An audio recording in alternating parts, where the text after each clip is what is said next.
Listeners, I don't know if 20 minutes will be enough today.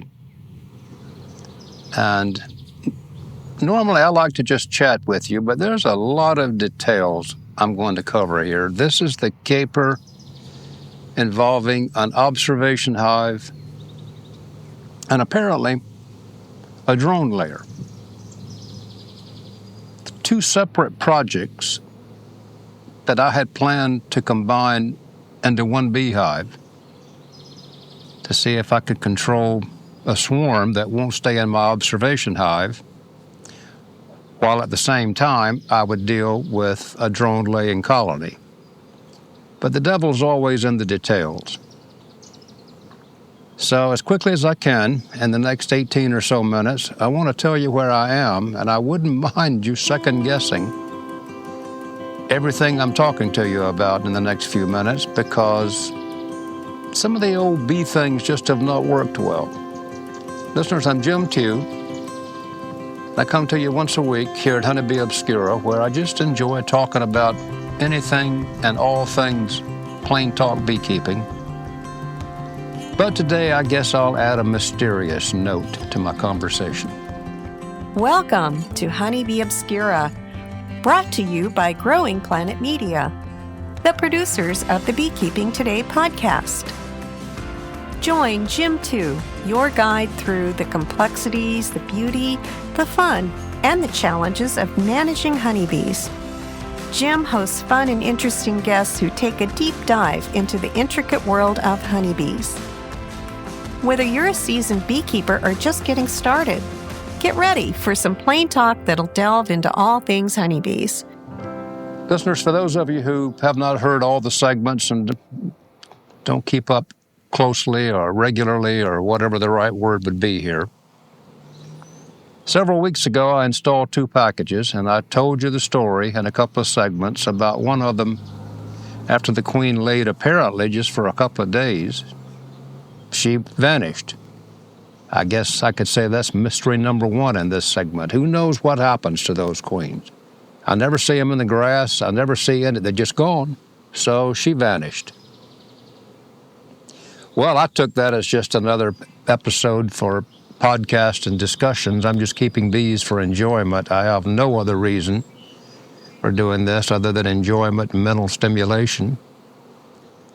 So I decided that I would act like a new beekeeper who just had one other colony, also a package.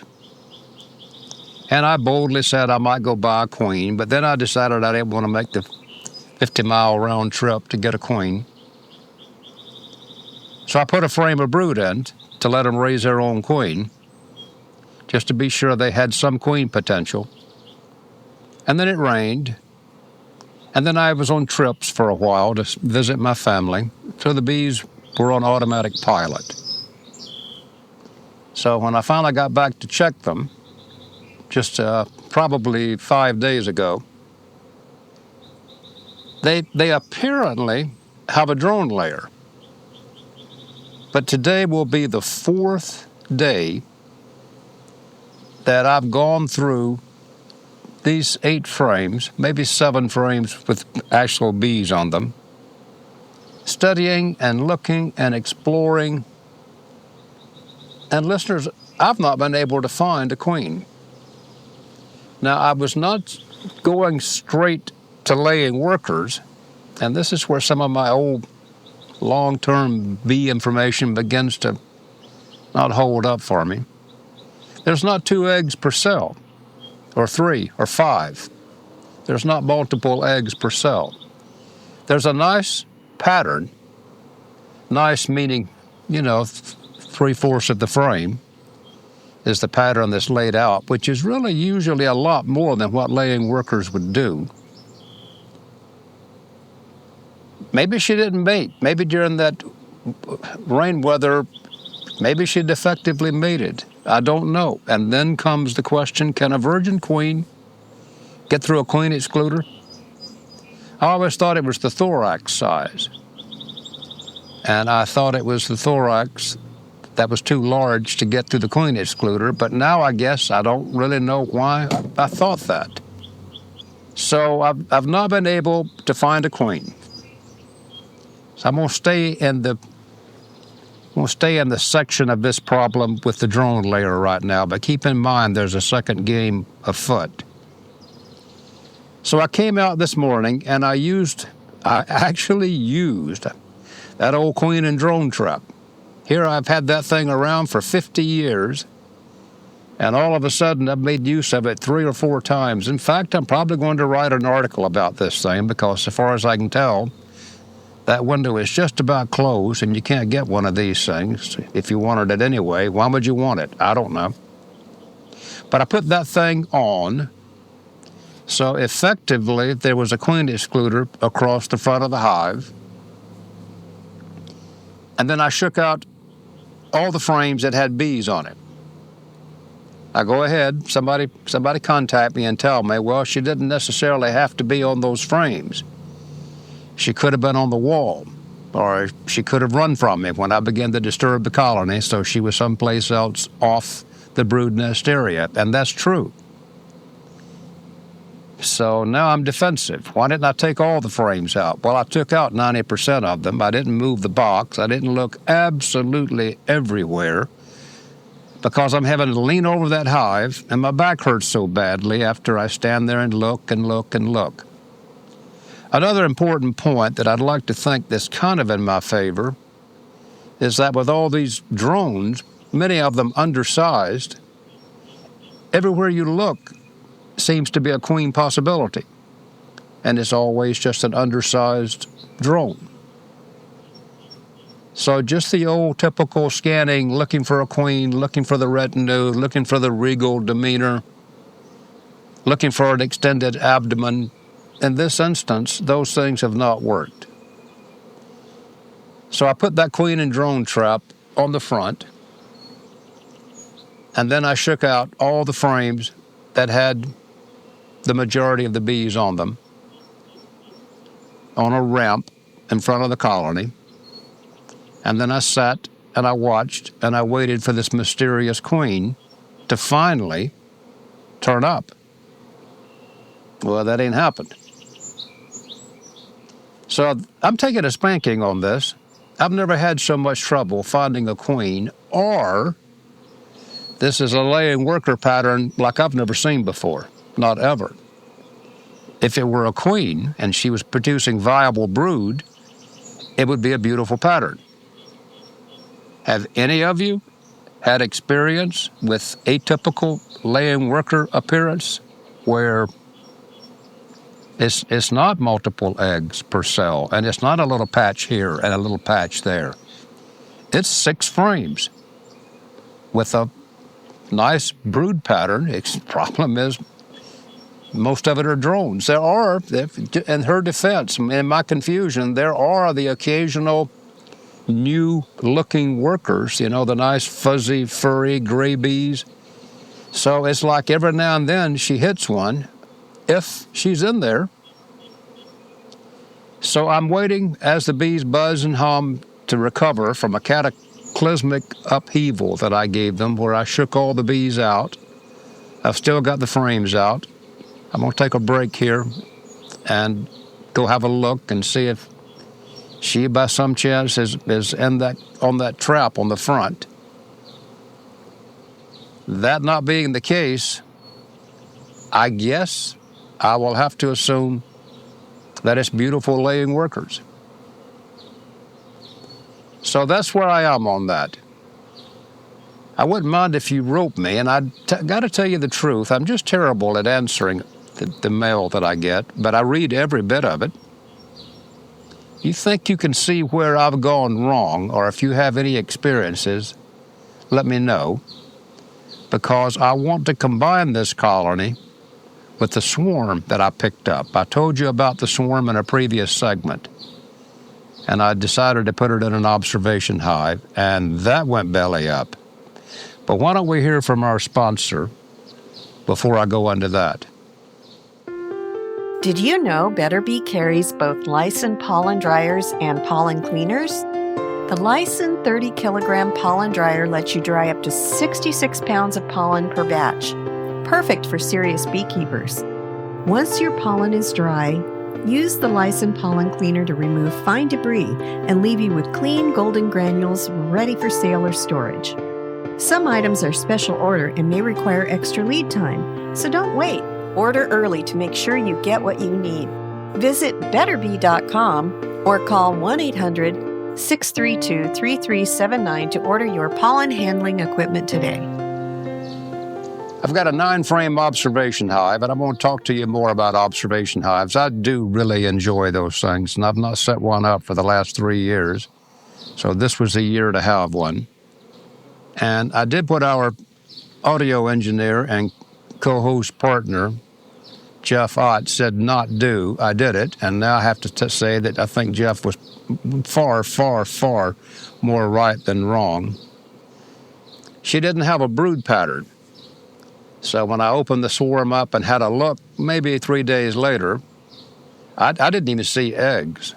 But the colony acted queen right. It was quiet and calm, just with some scenting here and there, so it looked like they had a queen.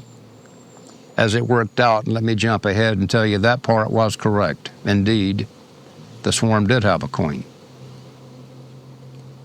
So I put that thing in that 9-frame observation hive. I had 6 frames that I could use, and I put 3 frames of foundation up top. I haven't used this thing now in 4 years, so it was dusty and typically beehive cruddy.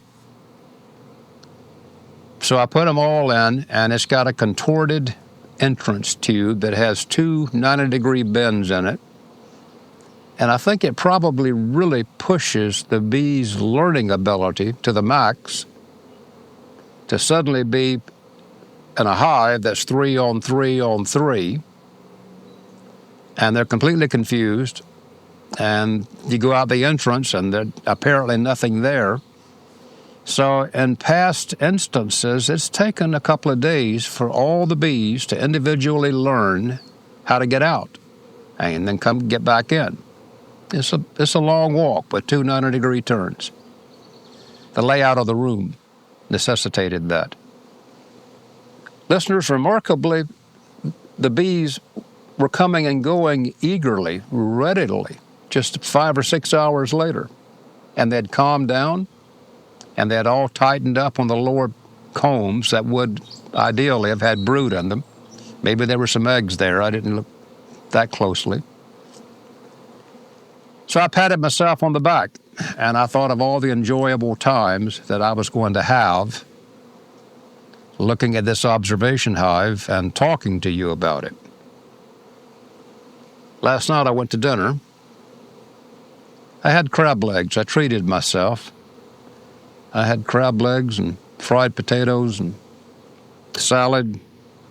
Sat there and had a nice, quiet time for an hour and a half. I came back, and I wanted to get on with enjoying my observation hive right away. Well, that hive is mostly empty. It was 85% empty. So I dashed outside to see if they were clustered someplace or if they were gone, or why did they leave some of the bees there. And I suspect what was happening is that they were still leaving. And I caught them at that moment. Just to be sure you understand where we are and to give you an update, it was my plan to stock this observation hive. But then when I realized that the observation hive was kaflooey, then I decided that I would combine that swarm with this colony that has either a drone laying queen or laying workers. Still got a lot of bees. It's still worth saving. It's going to be a big colony if I can pull this off. But now I got this box of bees outside because where they had gone was back to the original box that I'd turned up on its end, and they were hanging cluster-like from the end, the upper end of that upturned box. So with no protective gear, no nothing, I thought, see if she's out here. See if you can find that queen. This is a classic beekeeping needle in a haystack. I stood there. I took out my pocket knife, case 3-bladed stockman. I opened the 3-inch blade, and I used it as a gentle probe to probe the areas where they were clustered. And it's hard to describe, but with the box in front of me, with the long side toward me, I saw her abdomen flash in the upper right-hand corner, which means I really couldn't use my right hand to catch her because I wouldn't be able to bend my wrist backward enough in the middle of all those bees. While I was having that thought, that's about the worst place she could be in that box, she was gone. So I stirred and mixed and stirred and gently mixed and looked and stirred with my old eyes, and bees flying everywhere, and me thinking the whole time that this is not really a calm swarm anymore. These bees are just a click away from being upset. You got on no protective gear. I can take the stings, but I really don't like stings around my eyes. So as I was having these thoughts, there she was again. So deciding to use my left hand, I made a stab for it. And as I was stabbing to get her, I had the thought, you know, the last time you did this, there was a swarm on the queen was on the outside of the colony running around, and you made a stab with your right hand and you missed her.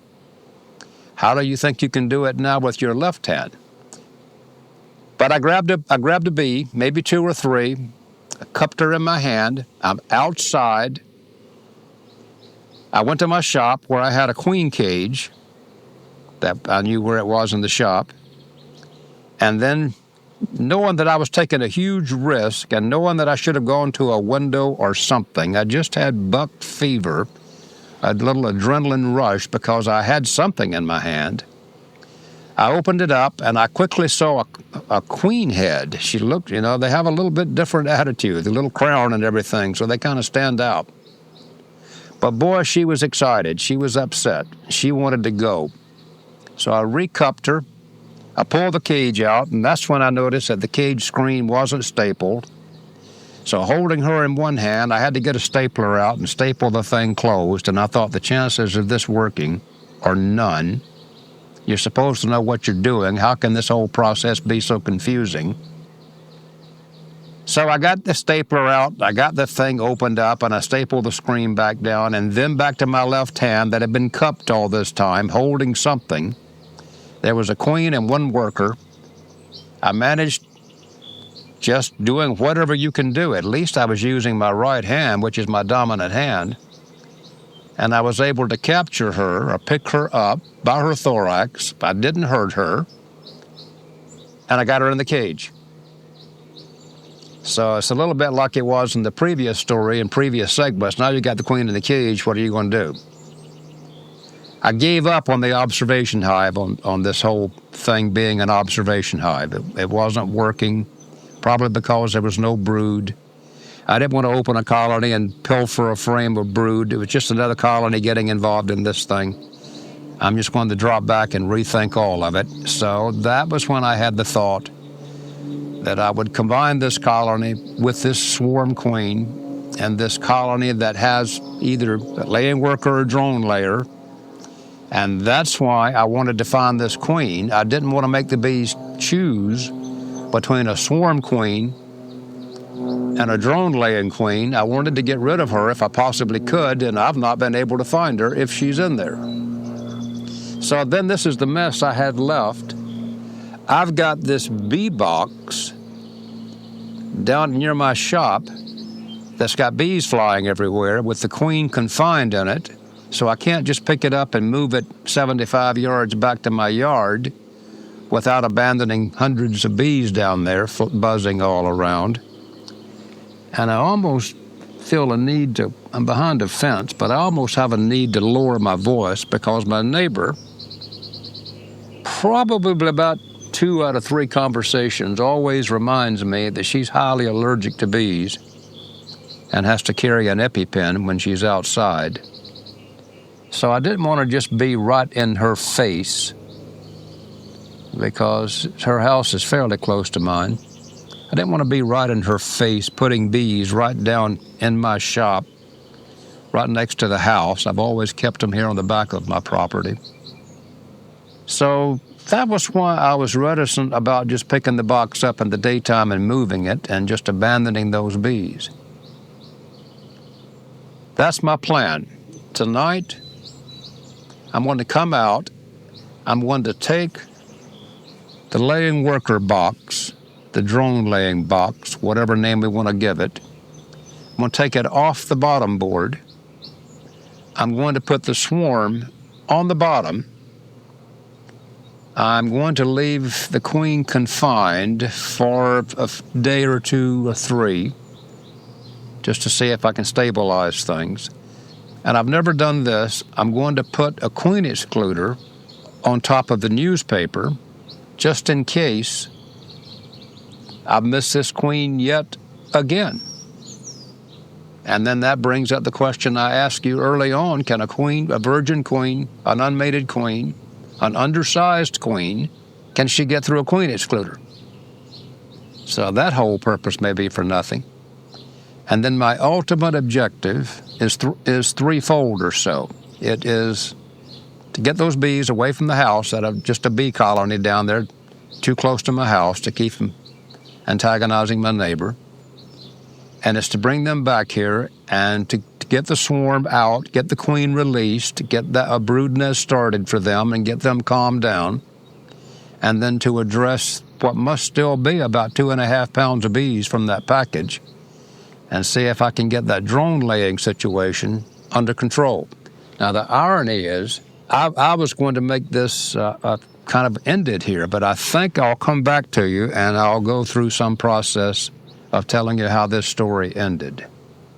I'm already out of time, or I would recap this contorted story with its multiple facets, but it would take me too long to recap it, and I would be too far beyond my allotted time of about 20 minutes. So can we talk about this again as soon as I see if I can get this mess figured out? It just has not been plain beekeeping. Some of the basic rules have just not worked out. If you got any comment, I'm always here. I love talking to you. This is Jim telling you bye until we can talk about this again.